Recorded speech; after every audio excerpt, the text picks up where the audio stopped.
नमस्कार मंडळी, लिसन विथ पूनम या चॅनलमध्ये तुमचं स्वागत आहे. तर मंडळी, एकादशी व्रताला व्रतांचा राजा का म्हणतात, एकादशी व्रत का करावे, त्याचे लाभ काय, हे सर्व आज आपण या व्हिडिओद्वारे जाणून घेणार आहोत. त्यामुळेच व्हिडिओ स्किप न करता शेवटपर्यंत पाहत राहा.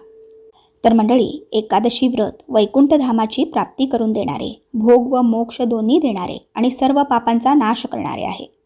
म्हणूनच एकादशीला व्रतांचा राजा म्हटले जाते.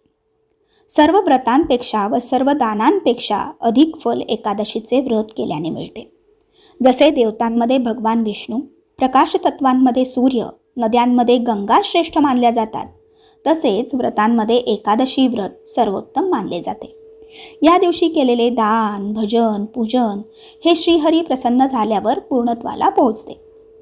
सर्वेश्वर श्रीहरी प्रसन्न झाल्यास प्रत्यक्ष दर्शनही देतात.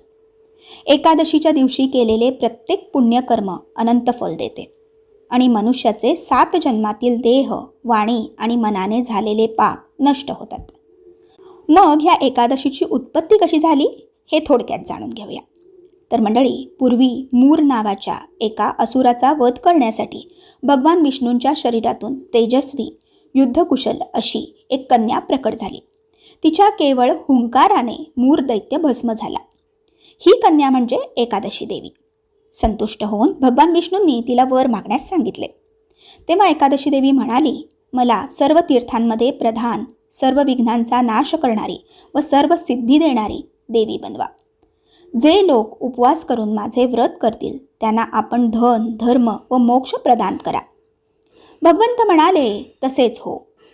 जे तुझे भक्त असतील ते माझेही भक्त समजले जातील. तर मंडळी, आता पुढे जाणून घेऊया या विशेष नक्षत्रांमध्ये एकादशी व द्वादशीचे महत्त्व. तर मंडळी, शुक्ल पक्षातील पुनर्वसू नक्षत्रयुक्त एकादशी म्हणजे जया. या व्रताने सर्व पापांपासून मुक्ती मिळते. शुक्ल पक्षातील श्रवण नक्षत्रयुक्त द्वादशी विजया. या दिवशी केलेले व्रत, दान व ब्राह्मण भोजन 1000 पटीने अधिक फल देते. शुक्ल पक्षातील रोहिणी नक्षत्रयुक्त द्वादशी जयंती.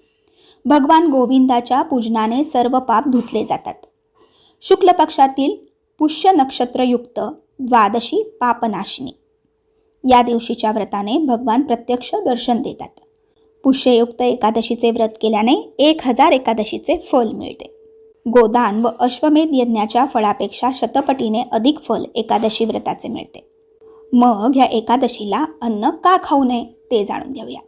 तर मंडळी, एकादशीच्या दिवशी गहू, तांदूळ इत्यादी अन्नधान्यांमध्ये ब्रह्महत्यासहित सर्व पापांचा वास असतो असे धर्मग्रंथ सांगतात.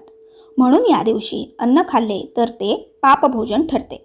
व्रत न करता आले तरीही या दिवशी तांदूळ व तांदळापासून बनविलेले पदार्थ टाळावेत. तर मंडळी, आता पुढे जाणून घेऊया या एकादशीचे व्रत का करावे. तर मंडळी, भोगांपासून अलिप्तता आणि आत्मसाधनेचा मार्ग म्हणजे एकादशी.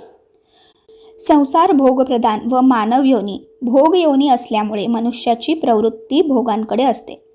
पण पक्षात एकदा तरी मन आणि चित्त सात्विक ठेवून आत्मचिंतनासाठी वेळ मिळावा म्हणून एकादशीचे व्रत आहे. क्रमांक 2, एकादशी म्हणजे नित्यव्रत. नित्यकर्मासारखे सर्व वैष्णवांनी हे व्रत पाळावे. क्रमांक 3, चंद्र सूर्याच्या कलांचा प्रभाव.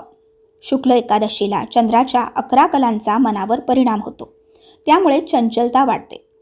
कृष्ण एकादशीला सूर्याच्या 11 कलांचा प्रभाव असतो. उपवासाने शरीर स्थिर राहते आणि पूजनाने मन शांत राहते. क्रमांक 4, वातव्याधीपासून संरक्षण. एकादशी व्रताने अनेक रोगव्याधींवर नियंत्रण मिळते. क्रमांक 5, त्रिस्पृशा एकादशी. उदयकालात थोडी एकादशीमध्ये संपूर्ण द्वादशी आणि शेवटी थोडी त्रयोदशी असल्यास ती त्रिस्पृशा एकादशी होते. याचे व्रत केल्यावर 1000 एकादशींचे फल मिळते. क्रमांक 6, दशमीयुक्त एकादशी वज्र. दशमीयुक्त एकादशीचे व्रत करू नये. यामुळे संतती नाश आणि सद्गती न मिळण्याचे शास्त्र सांगते. मग ही एकादशी केल्याने काय लाभ होतात ते जाणून घेऊया. तर मंडळी, एकादशी केल्यामुळे सर्व रोग व दोषांचे शमन होते. दीर्घायू, सुख, शांती व समृद्धी लाभते. भगवान प्राप्ती होते. सर्व कामनांची पूर्तता होते. आपल्या 100 पिढ्यांचा उद्धार होतो आणि सर्वात श्रेष्ठ पुण्य व मोक्ष प्राप्ती मिळते. तर मंडळी, ही होती एकादशी व्रताला व्रतांचा राजा का म्हणतात याबद्दलची संपूर्ण माहिती. तर आशा करते तुम्हाला हा व्हिडिओ माहितीपूर्वक नक्कीच वाटला असेल. त्यामुळेच व्हिडिओला लाईक करा आणि जास्तीत जास्त लोकांपर्यंत हा व्हिडिओ शेअर करून आपल्या लिसन विथ पूनम या चॅनलला सबस्क्राईब करायला विसरू नका. धन्यवाद. श्री स्वामी समर्थ.